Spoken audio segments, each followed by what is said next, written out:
how do you unplug? How do you do it?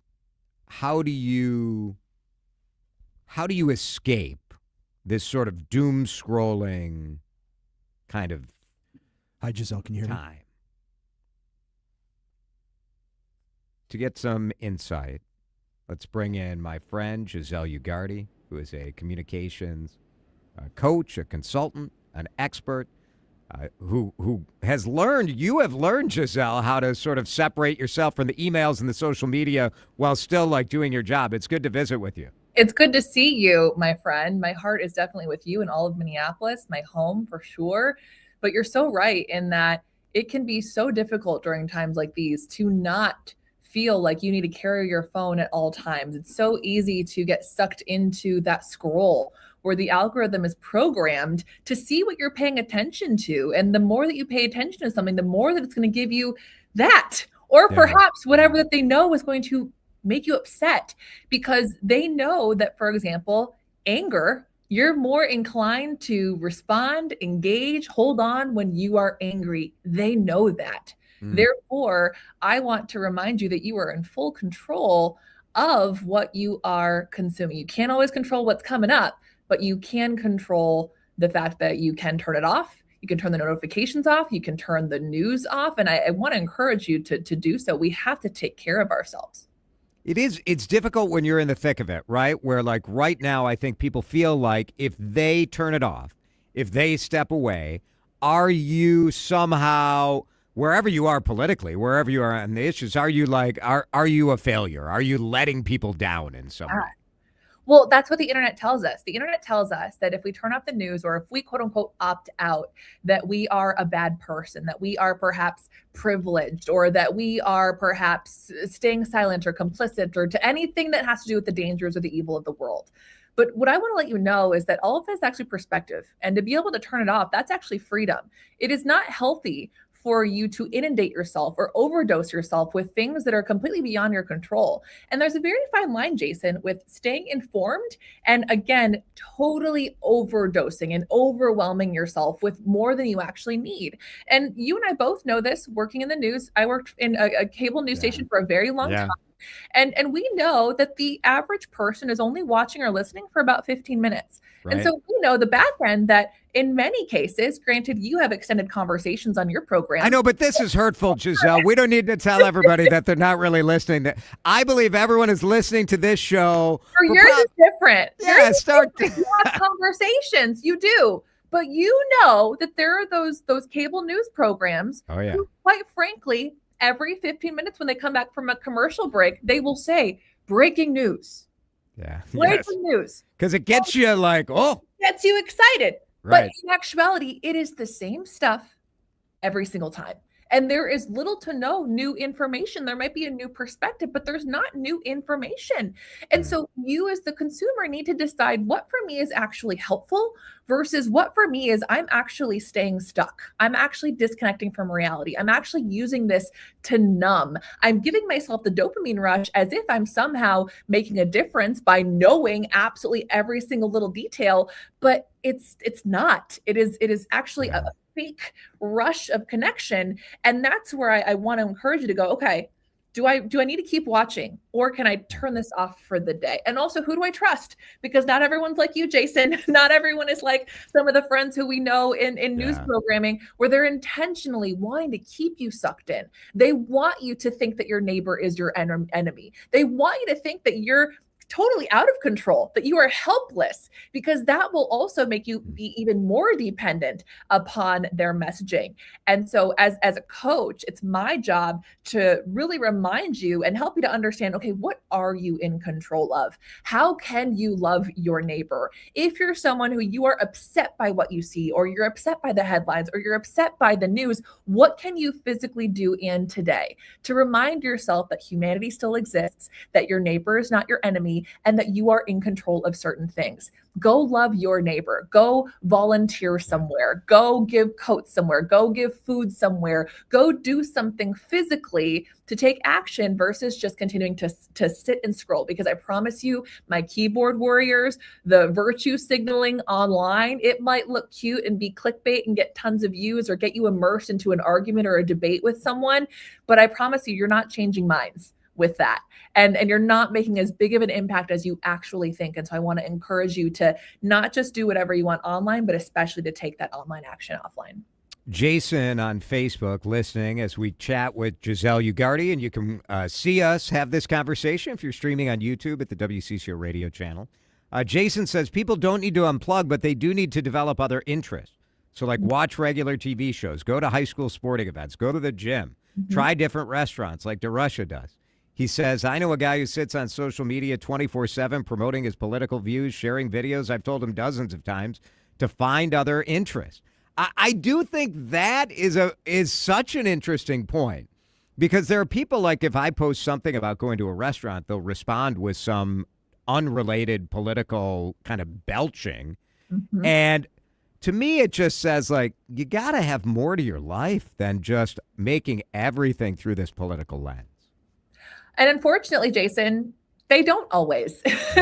And that's something that we have to learn about each other. What's important to you might not be the most important thing to somebody else. That doesn't make them a bad person. That doesn't make them evil. All of us have different needs. All of us also have different fears. And so however you prioritize it, how can you grow? How can you contribute? Because I promise you that trying to convince somebody else to get on your side is probably not the best use of your time, versus sharing and spreading kindness probably could. I also want to remind anyone who, I have a lot of clients who they're wondering, should I speak out? Should I talk about certain things? Well, one of the first things that I will also remind you of is, well, hold on a second. Let's think about, what is your job and what is your audience coming to you for? Chances are your job is not journalism and it's not news. So while you think that it's your duty to inform the public what's going on, hold on a second.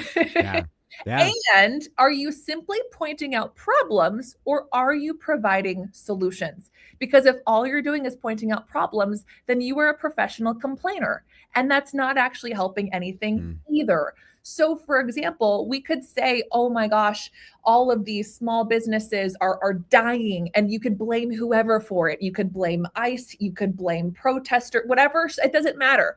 Or you could say, here's my favorite restaurant. I want you to go support this restaurant. They're having a really hard time right now. Here's where you can donate. Here's how. In fact, $20 will do this. $50 will do this. Actually, you know what? I'm gonna do it myself. Venmo me directly, and I'm gonna go donate at that restaurant, or I'm gonna go volunteer, or I'm actually gonna go set up a whole drive at this restaurant. I'm actually gonna be the one who I'm gonna go help them and volunteer however they need, if their cooks aren't there, whatever it is. But what is something that you can physically go do versus just scream? And I really believe it's important, because here's the thing, friends, before you can assist others, you got to take care of yourself. Right. And if you, it's sort of the airplane theory, right? Like, make sure your oxygen mask is positioned before you help anybody else. Yeah. And the last thing I'll say too about that, Jason, is that we need to understand that when we're in these times of uncertainty, let's be real, I think that word is overplayed so much, but when we're in times of distress or stress or overwhelm or uncertainty, what's happening is that for a lot of us, our fight or flight responses, our fear responses are being activated. And it's really important that you recognize what all those responses are. There's the fight, there's the flight, there's the freeze, there's the fawn. That means that for 75% of the world, if not more, their response is not to go do something or post something or comment something.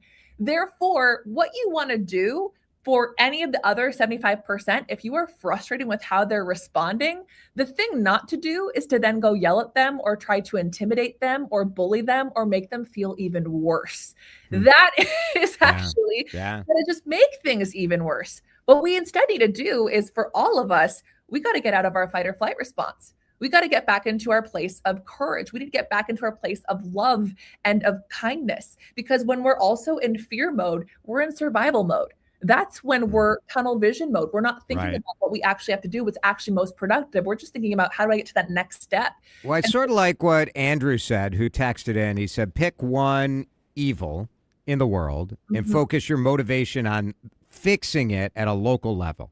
yes. It gives you the space to disconnect from there are always a lot of things. Yeah. Remember, you're one person. You can't fix everything in the world.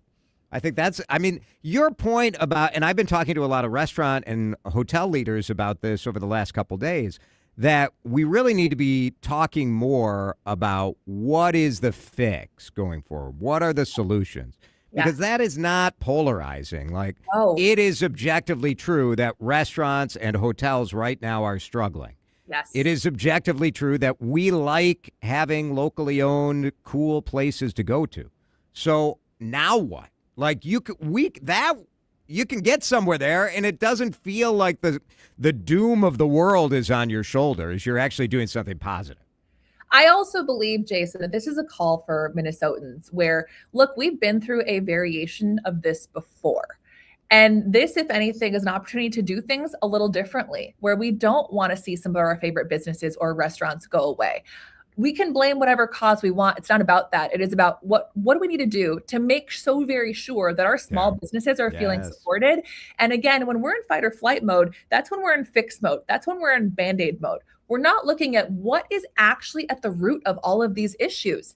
Does it have to do with restrictions and regulations? Does it have to do with reform? Does it have to do with legislation? Does it have to do with where we're at in the city, pricing? Like what really is at the root of it? Because even a lot of the finger pointing that's happening right now, you can blame Trump, you can blame ICE, you can blame Epstein, whoever it is that you're stressing out about right now. But hold on a second, what is at the root of a lot of these issues, that regardless of who is in power, regardless of who is in town, what is something that 4 years from now is still going to be a problem if we don't address the actual fix now? And that's what we need to start talking about more of online. But as I mentioned to you, here's the thing. Anger is what typically provokes humans faster than any other emotion. You're going to hear that louder than any other emotion. So do not be upset with your neighbor if they're being quieter, because it's actually sometimes in those quiet moments where the most work is actually getting done.